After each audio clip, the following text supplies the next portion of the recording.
4년이 조금 더 지난 것 같습니다.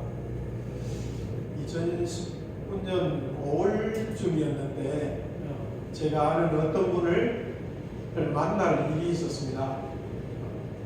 그분에게 상담까지는 아니라 하더라도 기도 제목도 좀 나누고 해서 만나러 갔었더랬습니다.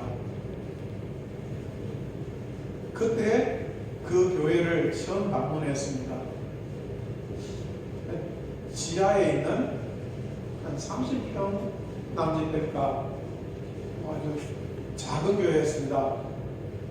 그 집사님과 이야기하고 그것으로 끝인 줄 알았는데 계속 마음에 부담이 있어서 일부러 다시 그 교회를 찾아갔었더랬습니다.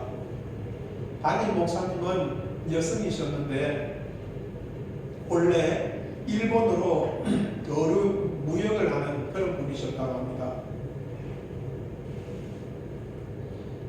그런데 남편이 목회를 하시다가 암으로 돌아가셔서 대신 교회를 맡게 되었는데 하나님께서 목회를 이렇게 시작하게 해주셨으면 복을 주셔야 될 것 같은데 오히려 목회를 시작하고 얼마 되지 않아서 친정 형제가 또 암으로 세상을 떠났다고 합니다.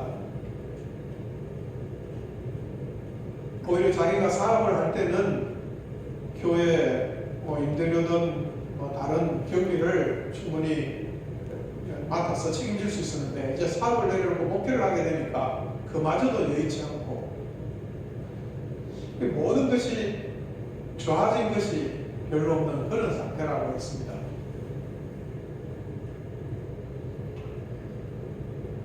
그리고 목사님이 얼마나 답답하셨던지 그야말로 처음 보는 사람인데 처음 만난 자리에서 개척하는 자리에서 겪었던 이런저런 어려운 말씀을 한참 동안 말씀하셨습니다.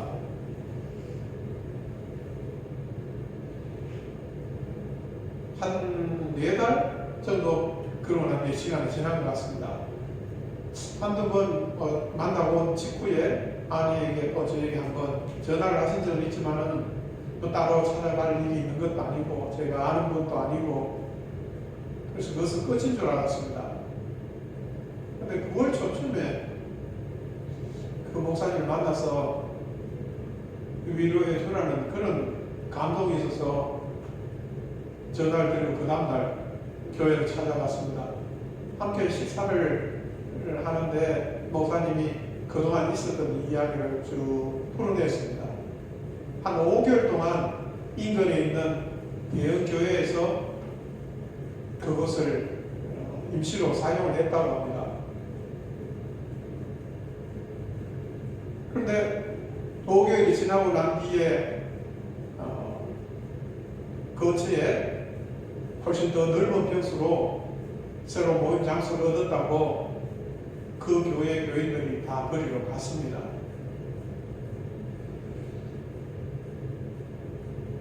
그러고 난 뒤에 어느 날 연락이 왔더랍니다.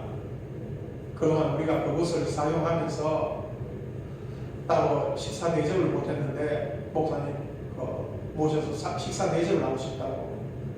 그래서 그분들이 차를 갖고 와서 타고 가자고 해서 갔답니다. 근처에서 식사하지 않고 좀 먼 데까지 데리고 가더랍니다.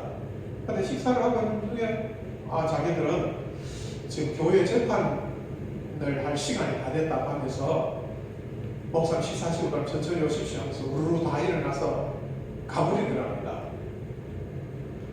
그 대형 교회는 이름만 되면 알 만큼 아주 유명한 교회입니다. 사실은 원로 목사님과 담임 목사님이 나뉘어져서 한쪽은 교회 안에서 예배하고 한쪽은 교회 마당에서 예배하고 원로는 좀 유명한 교회였으니까 이 마당에서 예배하는 담임 목사님들이 이 교회를 방문해서 그동안 예배를 했던 겁니다.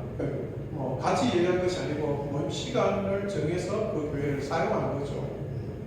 주로 청년들이 사용하고 예배는 주일 예배를 마당에서 하니까 주일 예배를 그곳에서 했다는 건 아니고 그냥 권사님들 기도 모임이나 청년의 모임이나 이런 소모임을 할 때 그것을 사용했는데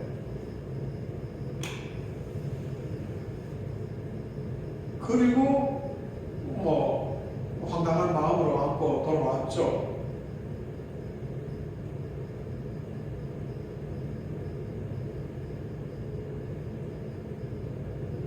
5개월 정도 썼는데 그동안 전기세고 물세고 임대료를 말할 것도 없고 일절 거기에 대한 조금의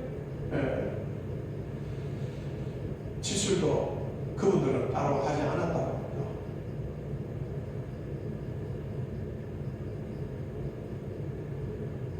그래서 그걸 얼마냐고 다 끝나고 난 뒤에 뒤늦게 그 이야기를 하더랍니다. 어떻게 그동안 쓰면서 한 번도 그 이야기가 없었느냐고 목사님이 말씀하시니까 그랬느냐고 하면서 그래서 얼마냐고 그 목사님이 내가 얼마를 꺼내는 것은 주님의 교회를 사용하는 데 있어서 아무리 큰 교회가 사용하든 작은 교회가 사용하든 그 돈을 받으려고 말한 것이 아니라 신앙 생활을 하는 데 있어서 태도에 있어서 그거는 아닌 것 같아서 그래서 말을 하는 것이라고 따로 가져온 것을 그냥 돌려보냈다고 합니다. 나중에 그 교회를 처음 인사하고 왔던 분이 또 이야기를 해서 왜 그 전기세를 가져갔는데 안 받았느냐고, 왜 주님의 교회는 그걸 받는 거 아니라고 했더니 우리는 그러면 감상금이라고 할 거예요. 그동안 감상금도 한 번도 하지 않았던 겁니다. 물론 담임 목사님은 물론 청년회 담당 목사님도 수시로 거기 왔음에도 불구하고 떠날 때는 아무도 따로 찾아와서 인사를 한 적도 없을 거예요. 그런 이야기를 쭉 하시는 거죠. 또 개척 처음부터 한 안수 집사님 가정이 있어서 사업을 한다고 해서 본인도 사업을 한 경험이 있으니까 돈을 사업 자금을 좀 빌려주기도 하고 해서 했는데 이분이 그 남성 정력과 관련된 문을 개발했답니다. 그걸 나중에 알고 보니까 이 교회 여성 목사님과 또 다른 원사님에게 실험을 해본 거죠. 그래서 물을 그냥 정수기 물인 줄 알고 먹었더니 몸에 이상한 변화가 일어나서 마음에 그런 마음이 계속 일어나고 그래서 나중에 알아봤더니 그런 식으로 실험을 했던 겁니다. 그런데 그것도 부족해서 그 집사님 부부가 예배 중에 갑자기 일어나서 설교에 대해 마음에 안 들었는지 갑자기 나가버리더랍니다. 집은 교회에서 한참 떨어져 있어서 교회 가까이 집을 구하려고 하려고 해가지고 집도 팔리지 않고 그래서 왕복 3시간 정도 되는 거리를 왔다 갔다 하다 보니까 이제 지치고 해서 수요일과 주일에만 교회에 나온다고 하셨습니다. 그래서 이야기를 듣다가 저도 모르게 제가 그 말씀을 드렸습니다. 목사님, 다음 주부터 제가 시간이 되는 대로 일단 다음 주에 화요일에 나오겠습니다만 나와서 혼자라도 여기에서 기도하고 찬송하고 아무도 없더라도 설교하면서 목사님이 나올 때까지 문을 열도록 그렇게 하겠습니다. 일단 먼저 기도를 하겠습니다. 그렇게 말씀을 드렸습니다. 저보다 연세 많으신 분들은 느끼시겠습니다만은 제가 그렇게 함부로 입 밖으로 말을 잘 꺼내지 않는 타입입니다. 돌다리를 두들겨 보고 또 그 밑에 안전망을 2중 3중으로 쳐놓고도 그러는 것도 건너지 않는, 그래서 그렇게 갑자기 무엇을 말을 꺼내는 경우는 정말 없는 경우입니다.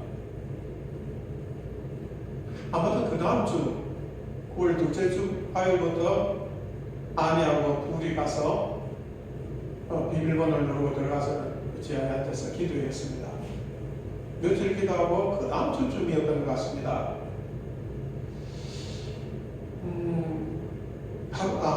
기도하고 하루 이틀 지나고 났는데 아내가 그 이야기를 했습니다.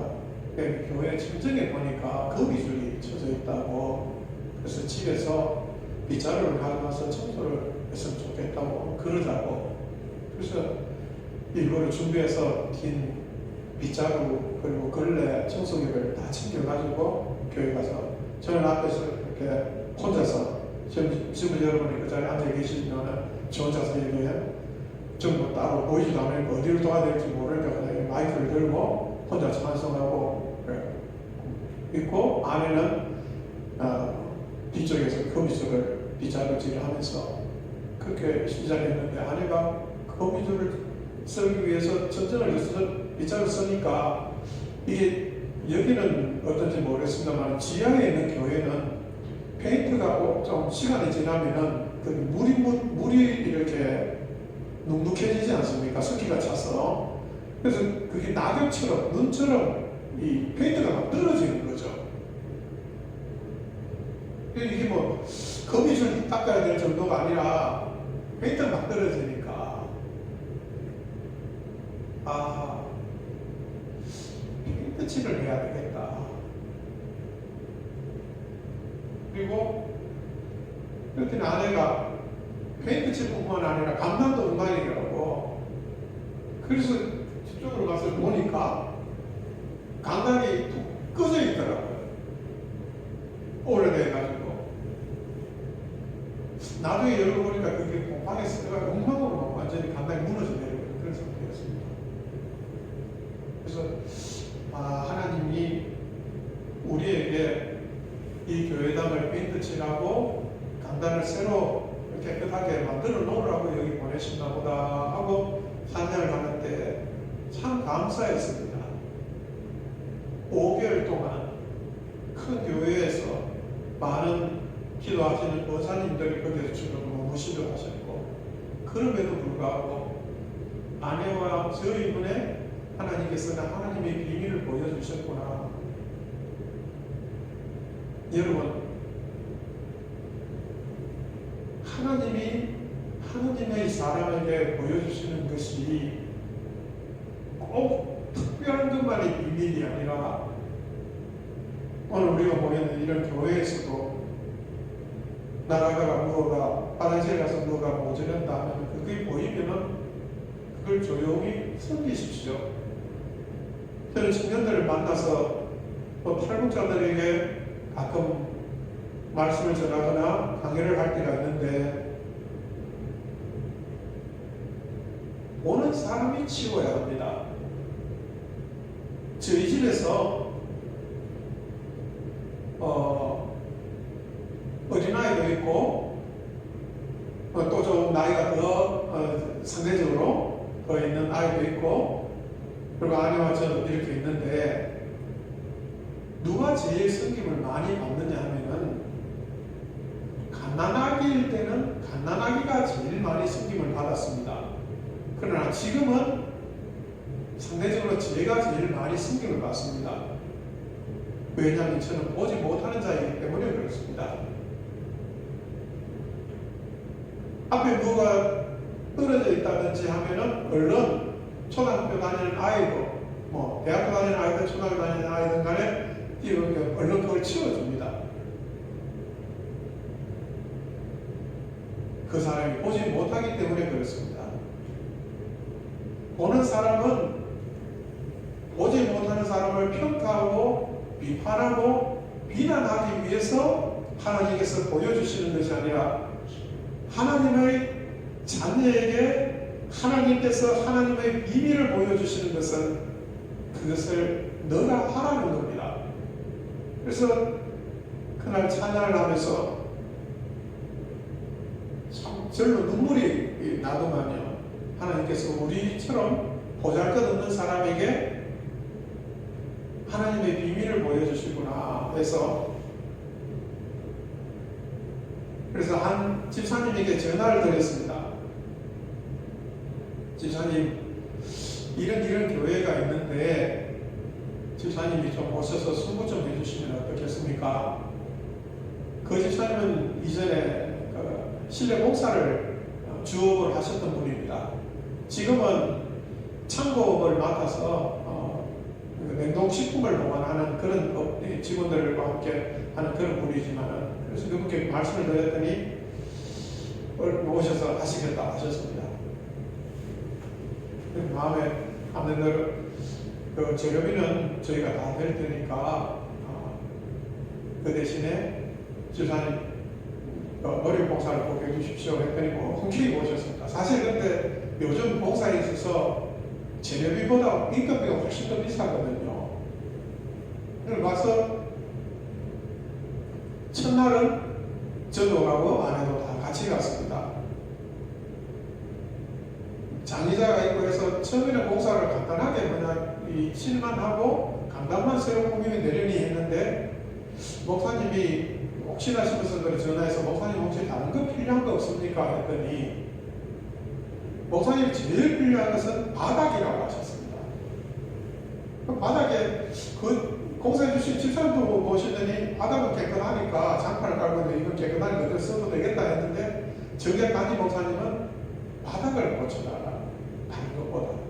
왜 그런지 들어봤더니 여름에 물이 역류해서 지하에 물이 차고 들어오면은 그 장판을 들고 다 말르고 일일이 닦아내고 해도 그 냄새가 쉬 사라지지 않을 뿐더러 곰팡이 냄새가 여름에 더 심한데 그걸 혼자 닦고 있다고 마음이 참 처량해진다고 차라리 바닥을 타일로 이렇게 발라주면은 청소하기에도 물 청소하기도 좀 더 낫지 않겠느냐 뭐 좀 차라리 해달라고 했습니다.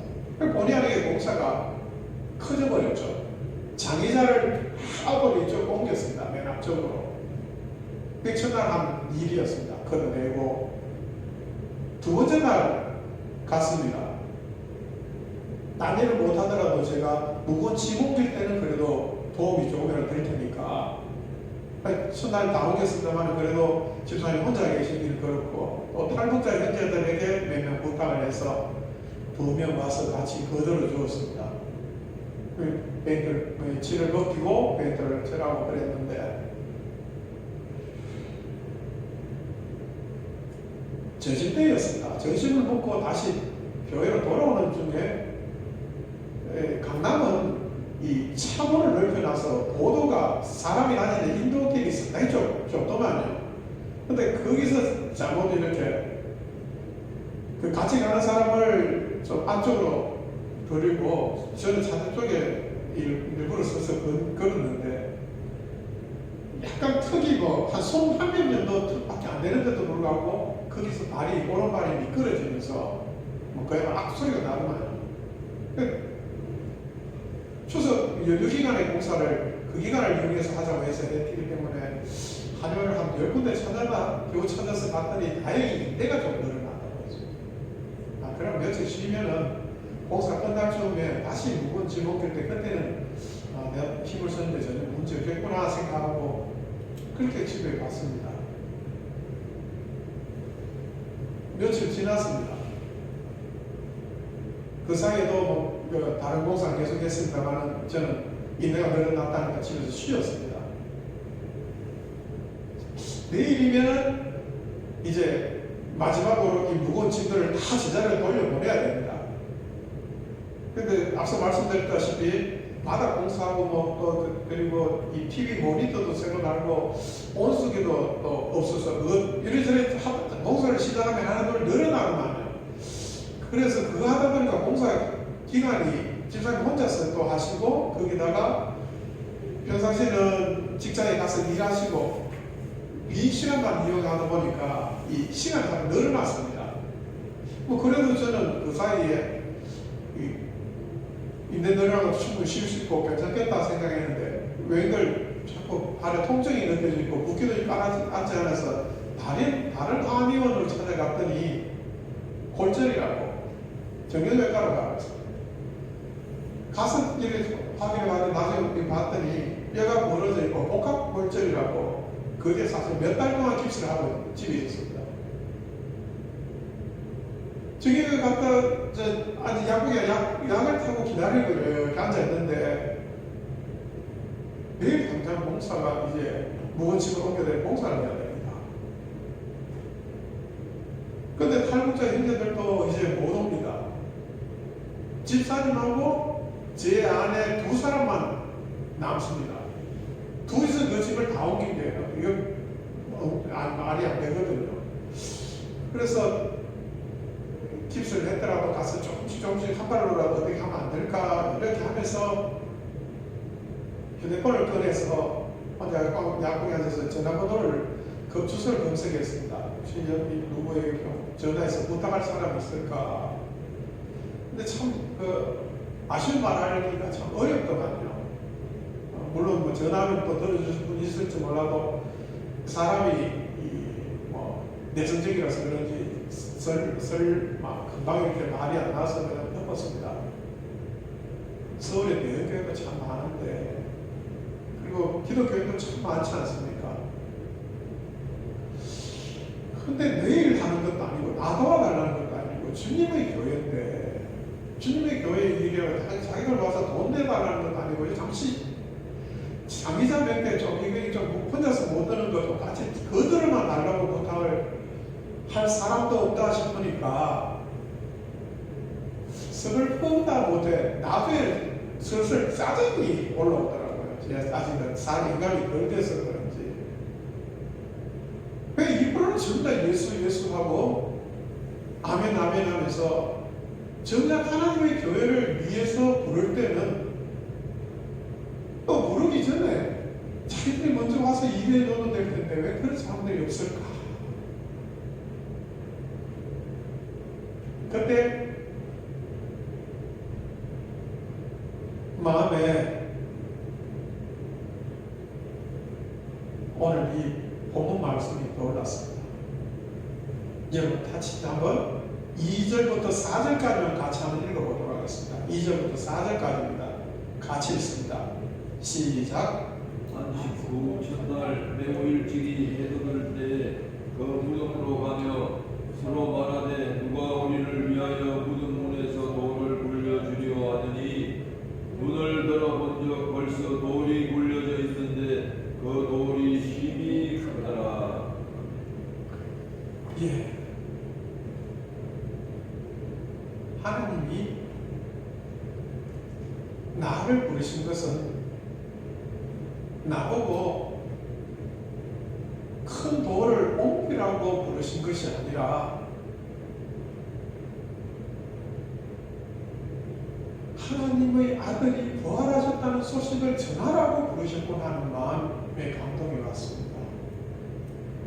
여러분 이 안식일날 다음에 무덤으로 가는 이 여성들 그들은 요 발 앞에 15장 끝을 보면 아시겠습니다만 무덤 앞에 큰 돌이 놓여진 것을 이미 봤습니다. 이게 현실입니다. 분명한 자기의 상황 가운데서 놓여진 돌입니다. 자기 힘으로 못 넘긴다는 걸 잘 알고 있습니다. 그래서 가끔 고민을 했던 겁니다. 저는 이 자리에 있는 분들이 어떤 큰 돌이 있는지 어떤 상황에 놓여 있는지 모릅니다. 예수를 믿으면서도 또 심지어 목사라고 하면서도 성도들 앞에서도 다 털어놓지 못하는 혼자만 가지고 있는 돌들이 있지 않습니까? 이게 누가 옮겨줄까? 알죠? 아무도 못 옮겨준다. 그러나 누가 좀 옮겨줬으면 좋겠는데 아니 옮길 때 조금 한 손이라도 거들기만 해줘도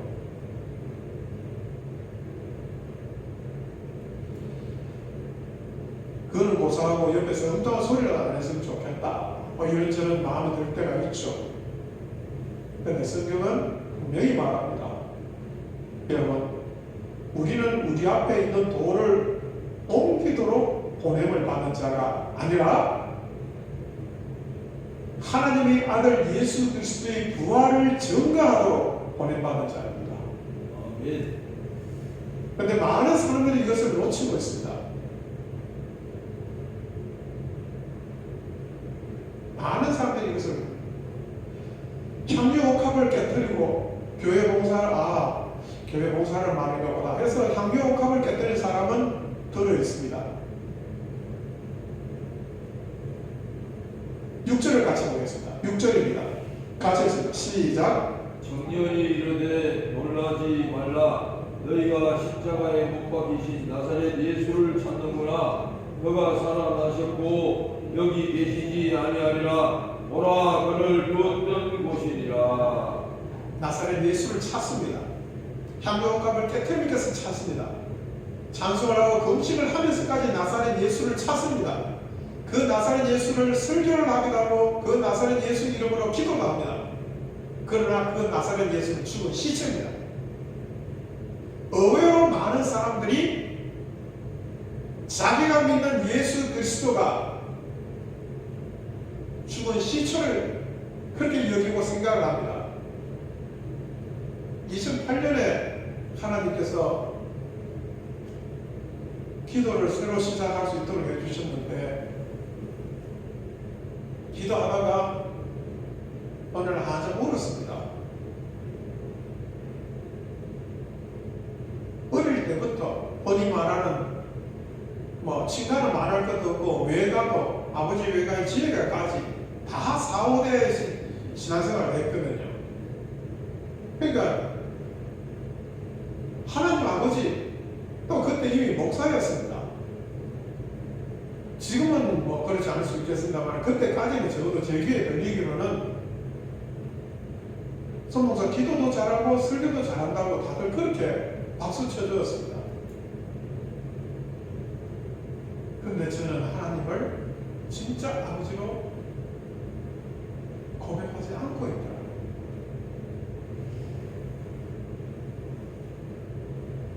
고아치렀어. 그게 하도 억울하고 멍청하고 바보처럼 살았다 싶어서 기도가 울었어.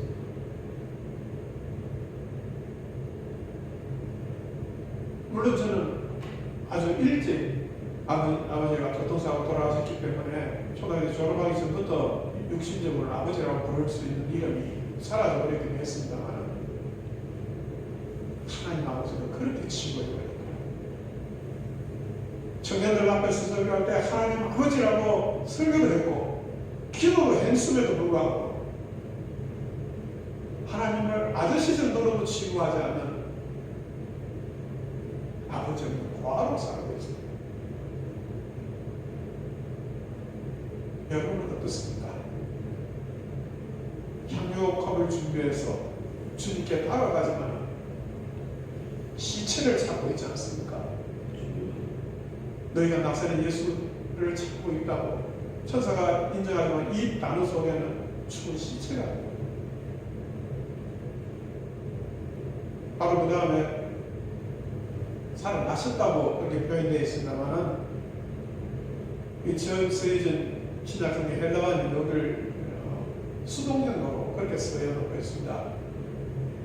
무슨 말인가 하면은 그가 일으킴을 받았다. 성경 몇 군데 좀 보죠. 사도행전 3장 15절입니다. 사도행전 3장 15절 초기에 예수님의 제자들이 다른 사람들 앞에서 설교할 때 이 부분을 어떻게 했어요? 사람들에게 증거했는지 그걸 보면은 이 부분이 좀 더 명확해질 것 같습니다. 3장 15절 찾으셨으면 같이 읽겠습니다. 같이 읽습니다. 시작. 생명의 주를 죽였도다. 그러나 하나님이 죽은 자 가운데서 그를 살리셨으니 우리가 이 일의 증인이라. 아멘. 예, 4장 10절도 또 같이 보겠습니다. 4장 10절입니다. 시작. 너희와 모든 이스라엘 백성들은 알라. 너희가 십자가에 못 박고 하나님이 죽은 자 가운데서 살리신 나사렛 예수 그리스도 이름으로 이 사람이 건강하게 되어 너희 앞에 섰느니라. 하나님이 예수를 살리셨다는 겁니다. 그러니까 살림을 당했다는 거죠. 일으킴을 당했다. 누워있는, 죽어있는 걸 일으켰다는 거. 누가 일으켰냐? 하나님 아버지가 예수 그리스도를 일으켜 세웠다는 겁니다. 그걸 계속 이야기합니다. 로마서 8장 11절도 같이 한번 볼까요? 로마서 8장 11절입니다.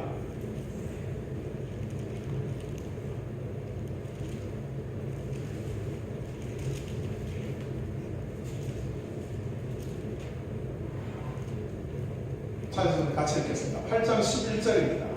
시작. 예, 로마서 8장 11절입니다.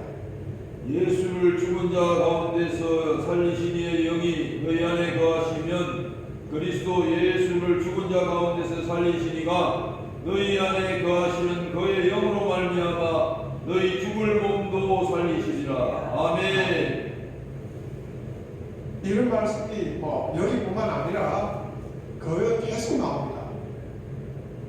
고린도 전서 4장 14절, 6장 14절, 6장 14절, 15장 15절, 고린도 후서에도 4장 14절, 베드로전서 1장 21절입니다. 거기서도 이 말씀을 계속 하나님이 살리신다. 하나님이 살리신다. 하나님이 살리신다. 베드로 처음 설교 3장 15절을 읽었습니다. 그것도 핵심 요절입니다. 너희는 죽였고 하나님은 살리셨다. 자, 다시 본문을 가서 6절을 그걸 감안해서 다시 한번 보겠습니다. 마가복음 16장 6절 본문으로 돌아가겠습니다. 같이 한번 돌아가겠습니다. 마가복음 16장 6절. 청년이 이르되 놀라지 말라. 너희가 십자가에 못 박히신 나사렛 예수를 찾는구나. 그가 살아나셨고 여기 계시지 아니하리라. 보라, 그를 두었던 곳이니라. 아멘. 하나님께서 예수님을 일으켜 세우셨습니다. 하나님께서 하십니다.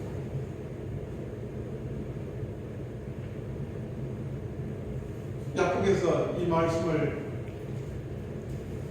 마음에 떠올려서 하고 일어난 다음 날 아침에 아내는 평상시처럼 한 10시쯤 지나서 집에서 나섰습니다.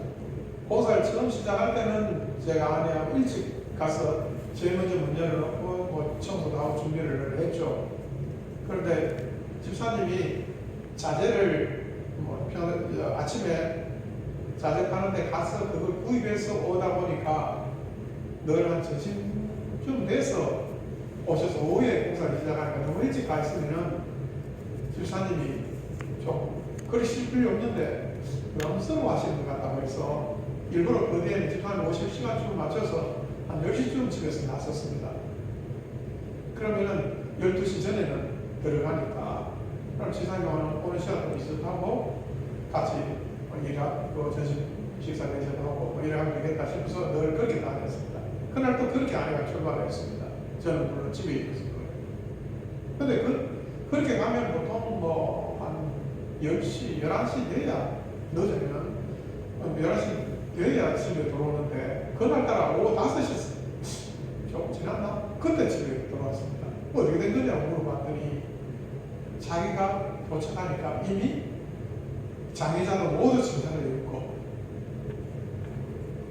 제가 걱정했던 그 무거운 짐들은 다 정리가 되어 있더랍니다. 어떻게 됐는지 물었더니 아내가 그 집사님께 물어봤더니 집사님이 그 전날 서울에서 이천에 있는 창고로 차를 타고 가는데 갈 때는 4시간 정도 걸렸는데 돌아올 때는 1시간 만에 돌아와서 일찍 왔길래 앞으로 교회로 와서 밤늦게까지 그 일을 했답니다. 혼자서. 그리고 오늘 또 아침 일찍 와서 이 TV 모니터 달면서 그분하고 좀 도와달라고 해서 혼자 못하는 거 같이 하고 혼자 할 수 있는 거 혼자 다 하고 그래서 깨끗하게 해놓은 겁니다. 여러분 다니엘에도 그 내용이 있지 않습니까? 다니엘이 기도를 시작할 때 이미 주의 사자가 기도의 응답을 가지고 출발을 하잖아요. 오는 중에 대적자가 나타나서 좀 약간 흔히 말하는 교통정체처럼 약간 지체됐지만 하나님의 답은 이미 결정나 있었다는 말입니다. 그래서 제가 그 전날 약국에서 혼자서 이걸 어떻게 옮기지? 나중에는 속에서 짜증까지 섞고 가면서 왜 이렇게 안 도와주냐 이렇게 하고 있을 때 이미 하나님께서는 그 집사님을 주님의 천사로 사용하셔서 무거운 짐들을, 무거운 돌들을 다 옮겨놓았다는 겁니다. 그리고 우리에게 하신 것, 너는 내가 일으킨, 죽음에서 일으킨 이 예수 그리스도를 전가하라는 거예요.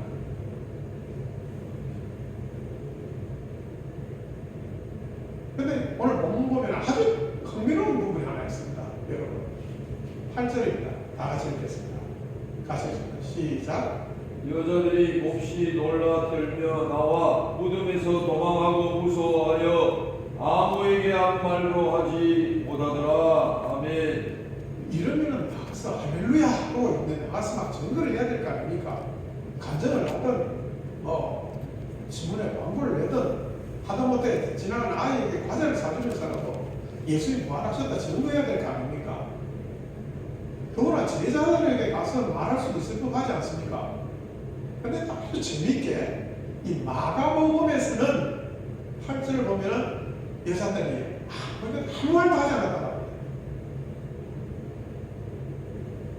이 같은 내용이 마태복음에 나오고 그리고 누가복음에도 물론 요한복음에도 이 부활의 아침의 내용이 기록되어 있습니다. 근데 누가복음에는 여성들이 나가서 제자들에게 말을 합니다. 요한복음에도 막달라 마리아가 가서 내가 동산에서 주님을 배웠다고 베드로에게 증거하고 이렇게 합니다. 마태복음에서는 아예 뭐 전했는지 안 전했는지 그 내용 자체가 빠져 있습니다. 그래서 뭐 전했겠지, 나 이미 말 안 했다고 이렇게 생각할 수 있는데 흥미롭게도 마가복음에서는 나가서 아무 말도 안 했다고 합니다. 물론 나중에 이 후에 증거했겠죠.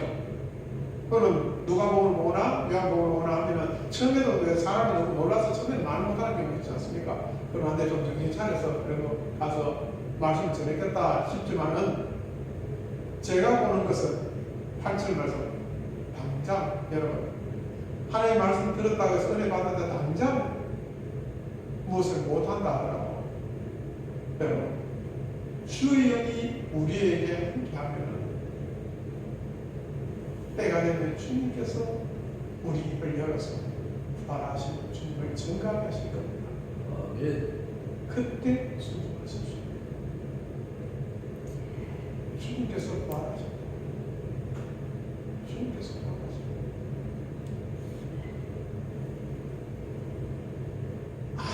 아무도 없는 그곳이라 주님께서 부활하십니다. 그게 제가 조금 전에 길게 말씀을 드렸던 그 교회를 처음 방문할 때 제가 그 목사님에게 드렸던 말씀입니다. 아무도 없더라고. 문을 열어놓고 혼자서라도 기도하고 찬송하십시오. 하나님이 그것을 기뻐하십니다. 모르겠습니다. 지금은 그렇게 하고 계시는지는 따로 모르겠습니다. 지금 그분 전화번호도 제가 지워버렸고 그 뒤에는 어디에 뭐 조금 더 몇 달 후에 가서 다시 혼자서 아내하고 둘이서 기도를 한 3달 정도 했습니다만은 그때까지는 더 이상 오지 않으셨습니다. 그리고 어느 날 갔더니 교회 비밀번호가 바뀌어 있더라고요. 그래서 하나님 여기까지 다니라는 거다 하고 전화번호 지우고 그다음부터는 그쪽으로는 제가 따로 갈 일이 없어서 그 뒤의 소식은 제가 모릅니다만 여러분 받는 사람이 어떤 사람이든 또 상황이 어떻든 하나님께서 우리에게 원하시는 것은 저와 여러분 한 사람 한 사람에게 원하시는 것은 주의 영이 말씀하시는 그것에 순종하는 것입니다. 아멘. 내가 이것을 할 수 있을까 없을까? 인간인지라 그런 걱정 근심 없을 수 없습니다. 그러나 그때에도 그것을 그대로 들고 주님께 기도하십시오. 그러면 그분께서 친히 일하실 것입니다. 아멘. 홍해가에 있는 사람들이 아우성을 치지 않습니까? 그때가 하나님 하신 말씀이 이것 아닙니까? 가만히 있으라. 여호와 하시는 일 그냥 지켜보라는 겁니다. 들어가서 그릇을 가지고 양동이를 가지고 물을 푸내라고 말씀하시지 않으셨습니다. 배를 만들으라고, 헤엄쳐서 건널 수 있는 사람 건너보라고, 돌을 던져서 징검다리를 만들어 보라고. 그냥 지켜보고 일을 하나님이 하십니다. 그 일을 우리가 보고 그것을 증가하도록 부르신 겁니다. 아멘. 스스로 하나님처럼 나서서 행동하다 보면 오히려 저처럼 교만한 자리에 먼저 갈 수도 있습니다. 여러분, 하나님의 일은 내가 하는 것이 아니라 하나님의 일은 하나님께서 하나님의 그 사랑 때문에 우리처럼 연약한 자라도 또 보잘것 없는 자라도 하나님께서 하시는 겁니다. 하나님의 영이 하시는 겁니다. 아멘. 신년이 시작되었습니다.